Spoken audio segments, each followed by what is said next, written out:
ஆண்டவராய் இயேசு கிறிஸ்து நம்முடைய பாவங்களை மன்னித்து நம்மளை பரிசுத்தமாக்குகிறார்.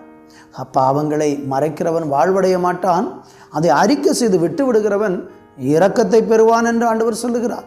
அப்படியானால் நம்முடைய பாவத்தை ஆண்டவரிடத்தில் அறிக்கையிடும் பொழுது அவர் பாவத்தை மன்னித்து நம்மளை பரிசுத்தமாக்கி நம்மளை நீதிமான்கள் என்று அறிவிக்கிறார். இப்படி இயேசுவின் இரத்தத்தினாலே கழுகப்பட்டு நீதிமான்களாக்கப்பட்ட ஒவ்வொரு மனுஷனுக்கும் இந்த உலகத்தில் துன்பம் இருக்கத்தான் செய்கிறது. நீங்களும் ஒருவேளை நீதியின் நிமித்தம் துன்பப்படுகிறவர்களாக இருந்தால் வேதம் சொல்லுகிறது அவர்கள் பாக்கியவான்கள் என்று சொல்லப்பட்டிருக்கிறது. அப்போது நீதியின் நிமித்தம், உண்மை நிமித்தம், நீதிமானாக நீங்கள் வாழுகிறதின் நிமித்தம், இயேசு உங்களை நீதிமான்கள் ஆக்குனது நிமித்தம், நீதிக்காக வைராக்கியம் உள்ளவர்களாக இருக்கிறது நிமித்தம் உங்களுக்கு வரக்கூடிய ஒவ்வொரு துன்பத்திலிருந்தும் ஆண்டவர் உங்களை விடுவிப்பார்.